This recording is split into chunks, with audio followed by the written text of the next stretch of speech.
The bells of the convent tolled for the last time.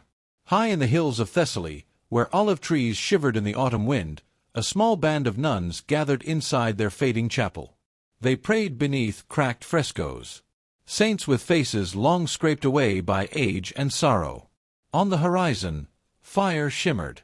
Ottoman banners were already visible.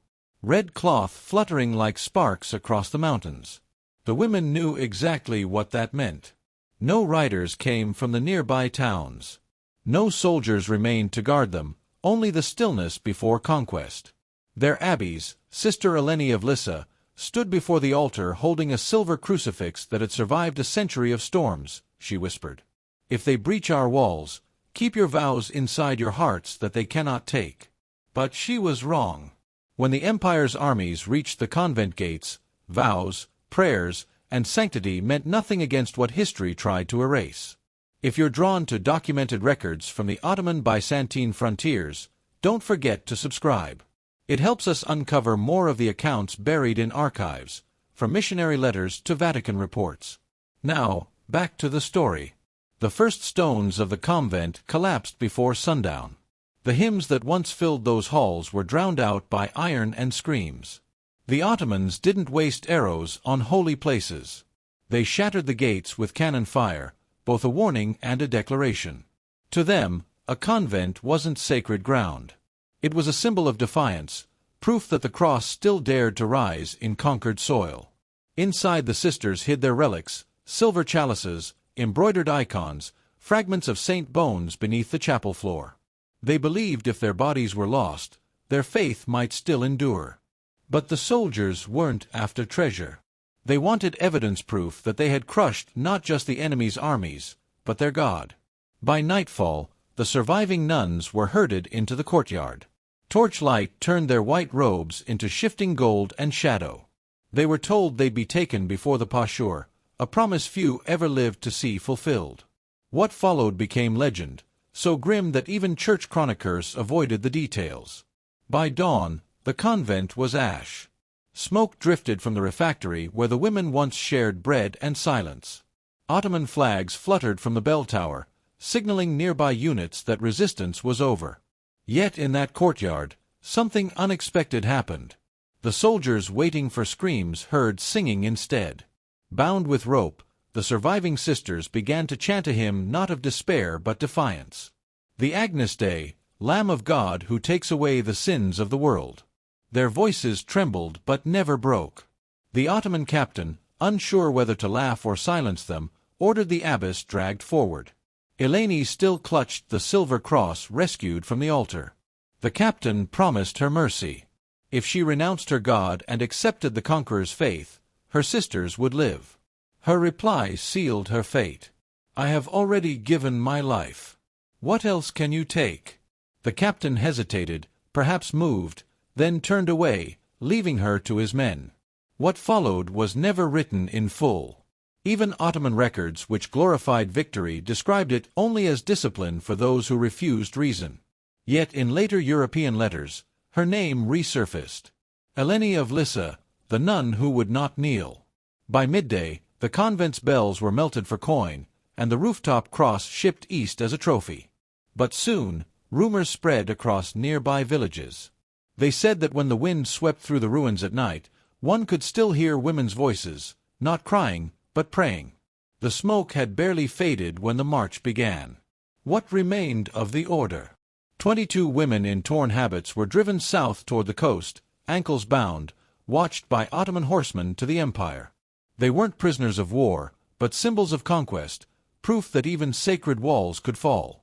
The journey was merciless. The sun scorched the road. The sisters, who had never stepped beyond their cloister, stumbled from thirst and exhaustion. When one fell, another lifted her veil so soldiers wouldn't trample it. A final act of dignity in a world stripped of mercy. Their Abbas was gone, but her last words endured among them. If you cannot hold the cross, hold each other. After 7 days of walking, the captives reached the port of Volos. Waiting there were Ottoman GS, ships designed not for comfort, but for control. The women were herded aboard, wrists shackled to wooden benches where criminals and slaves once rode. As the sails caught the wind, the shores of Greece faded into the horizon, and with them everything they had ever known. The ship's overseer, Ager, kept meticulous records: cargo, spices, coins, textiles, and religious captives. It was this very ledger, discovered centuries later in the archives of Istanbul, that confirmed a story once dismissed as legend. The voyage to Constantinople lasted 12 days. Storms lashed the deck. Salt stung their wounds. Hunger hollowed their faces. Yet what broke them most wasn't pain. It was silence. No one spoke to them except to bark commands. They existed like ghosts floating between sky and sea. At night, the youngest, Sister Magdalena, whispered psalms beneath her breath. Her voice was faint, barely audible over the crashing waves. But even the chained prisoners around her, Greeks, Serbs, and Italians, turned their heads to listen. For a moment, the sea seemed to still. When the ship finally entered the Bosphorus, the sisters saw the skyline of Constantinople rise before them, its domes and minarets glowing like blades in the dawn. Across the strait, the city seemed alive, breathing with power. For centuries, it had been called the city of the world's desire. Now, it would become their cage. From the docks, they were paraded through narrow streets lined with merchants, soldiers, and slaves. Locals paused to stare. Christian nuns among captives were a rarity.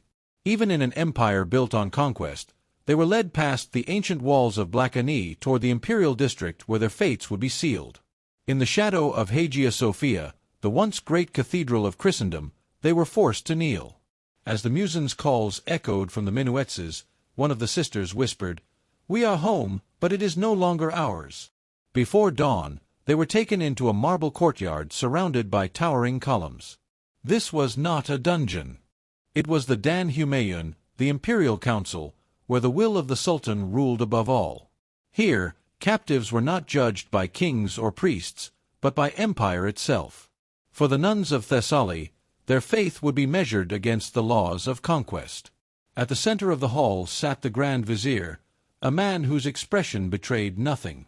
To his left, scribes waited with ink and parchment, ready to record every detail, names, ages, and intended uses. Every word would be entered into registers that still survive centuries later, stained by wax and time. The sisters stood in torn habits, eyes lowered.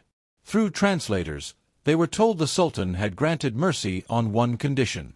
Those who accepted conversion would be given new names, food, and life within the palace. Those who refused would face the discipline of faith, a phrase that could mean imprisonment or disappearance. None spoke. Sister Magdalena trembled. She had seen what happened to other captives brought before the vizier. Greeks, Armenians, Slavs, all swallowed by the empire's silence. Before the guards could drag her forward, one of the elders, Sister Diris, stepped out of line. She addressed the vizier not as a captive, but as someone who had lived long enough to watch empires rise and decay. "My lord," she said, "you may rename us, but you cannot rewrite the prayers we carry." The interpreter hesitated, unsure whether to translate such words. When he did, the vizier's face remained unreadable. Then he replied coldly, "Prayers fade when the tongue forgets how to speak them." With a motion of his hand, the sisters were dismissed, not to execution, but to the lower chambers of Topkapi Palace, where unclassified captives were kept. Some would call it mercy. Others would later call it something far worse. Some were given a different kind of prison, one disguised as service. Beneath the palace gardens lay a labyrinth of stone halls sealed from the sun. Each chamber had a thin slit for light, barely enough to tell night from day. The nuns were strict of their habits, clothed in rough garments, and told they would now serve cleaning floors, sewing garments, feeding fires for the upper chambers. It was meant to break them, to turn holiness into servitude. But the Ottomans underestimated them. These were women who had already lived under vows of silence and denial. Hunger, cold, and solitude were nothing new. For them, suffering was not punishment. It was devotion made real. Even in this subterranean prison, their discipline became armor. At night, they prayed in secret. One carved a cross into the clay wall with her fingernail. Another traced verses into the dust beneath her straw bed. They began counting days by the rhythm of the muezzin's call, not out of conversion, but as a defiant clock for faith that refused to die. Soon whispers spread among the servants. There were stories of the silent sisters, foreign women buried beneath the palace who never spoke, never begged. Some called them cursed, others called them saints. Their silence echoed through the tunnels louder than prayer. Days bled into months. Their hands blistered from labor, washing linens, polishing brass, tending fires that gave heat to others, but none to them. Their names were forbidden. Each woman was given a number, a mark of ownership. The empire believed time and hunger would bend even the strongest faith. That was when the next stage began, a test disguised as mercy. First came kindness. Food, oil, and silks were sent to their quarters. Learned men from the palace came to speak gently, offering rest, peace, even small freedoms. Your God and ours are not enemies. One imam said, "Take our tongue and you will be free." But they all understood what that freedom meant, erasing the memory of who they were. To forget was the one sin they could not commit. Sister Magdalena, once frail and trembling, began to rise as their strength. She whispered fragments of scripture remembered from their convent, verses half forgotten, reshaped into prayers that kept them alive. Even incomplete, the word endured. When persuasion failed, the masks came off. The torches were doused. Food cut in half. No more kind visits, only silence and darkness. One by one, they were taken to a narrow room where scribes waited. Each was told to repeat a single phrase of submission. Those who did were allowed to live within the palace walls. Those who refused disappeared. It wasn't one grand act of cruelty, but a slow, methodical breaking of the soul. Faith wasn't torn away by force. It was chipped away by hunger, waiting, and the quiet voice asking, "Why suffer for a God who doesn't answer?" A few gave in. 2 sisters from Corfu, twins, finally whispered the words. They were dressed in silk and taken away, never to be seen again. For those who remained, each disappearance hardened their resolve. Sister Dearest, once brave before the Grand Vizier, grew thin and pale. When guards demanded her name, she smiled faintly. "Call me Silence," she said. Her defiance spread like contagion. From that moment, none of them spoke to their captives again. When questioned, they answered only with stillness. And in that stillness, they reclaimed what the empire thought it had taken, control. Official records mention them only in passing. Foreign captives, unresponsive, unproductive. To the Ottomans, they were failed conversions. To history, they became something else. Living proof that faith could survive where walls and chains could not. By the time spring returned to the palace gardens above, only 11 of the original 22 were still alive. The guards called them ghosts in rags. But the servants whispered of something stranger, that sometimes deep in the night faint voices could be heard beneath the palace, chanting in a language no one remembered but everyone feared. It was the same hymn they had sung as their convent burned. And within those forgotten corridors where no sunlight reached, the survivors found something unexpected. An old sealed archway buried in dust and stone. At first, it was a hiding place, but slowly it became something sacred. They used broken pottery for candle holders, a scrap of linen for an altar cloth. From a shard of a shattered mirror, they fashioned a crude cross. In this secret chapel, they gathered each night after the palace slept. No hymns, no sermons, only whispers. Each woman knelt and shared a memory, a home, a church bell, the warmth of bread before dawn. These memories became their new psalms, small offerings to a God who still listened in the dark.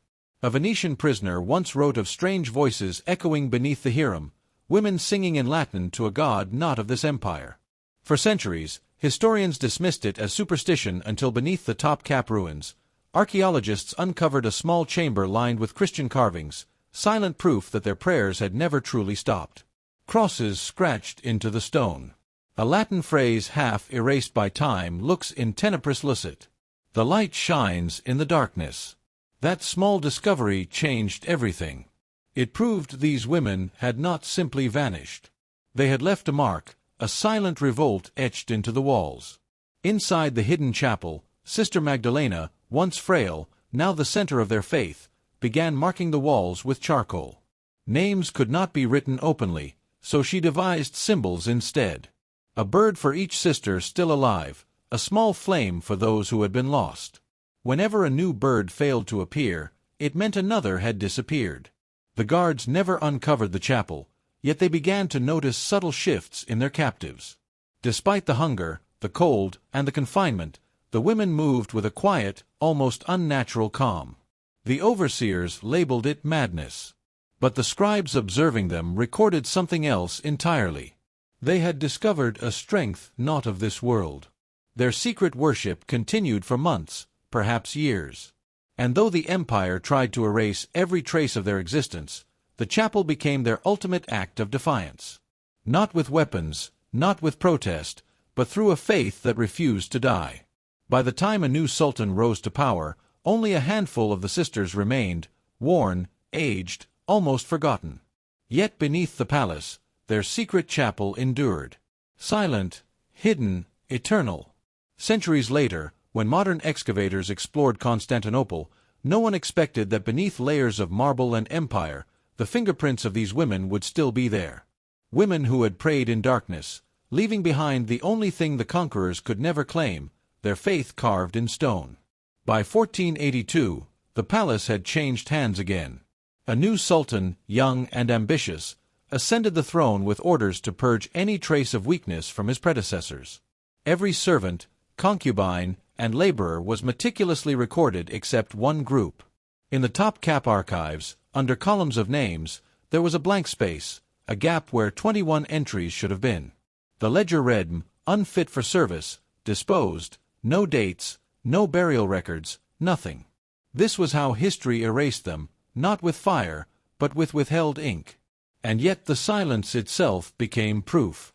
Only something shameful is hidden so carefully. Centuries later, an Ottoman courtier's diary surfaced in the archives of Bursa, cryptically mentioning foreign women who had refused to submit and disappeared beneath the palace foundations. Another letter intercepted by Venetian spies in 1484 spoke of nuns who would not bow to the Sultan's will. Together, these fragments revealed a truth the empire had tried to bury: the deliberate erasure of women who had become spiritual symbols of resistance. The last record of Sister Magdalena comes from decades later, written by an Italian pilgrim. He recounted a story whispered by a palace servant, a woman who sang to her God until the guards sealed the room. Her name was unknown, but the faint hymn he described survived the stone itself. In that echo, her story endured. Over time, tales of the vanished sisters became whispered rumors among slaves and servants. On certain full moon nights, the lower halls of the palace would grow cold and the air smelled faintly of incense, though no fire burned. Memory, superstition, or both refused to die. Centuries later, European visitors drawn to the exotic mysteries of the Ottoman court heard fragments of the same legend. A French diplomat writing in 1712 noted that among the older palace attendants persisted a forbidden story of Christian women who had sung themselves into heaven. He dismissed it as myth, yet the walls had already told the truth. The chapel lies in ruins now, but the carvings remain. Faded prayers etched into the walls. A whisper of women who refused to be forgotten. In their silence, they still speak. And if you've heard their story tonight, let it stay with you. Leave a comment. Tell us what you felt when you saw what they endured. And if you want more untold stories buried in the shadows of history, subscribe and step deeper into the darkness with us. Because some truths deserve to be remembered, no matter how much they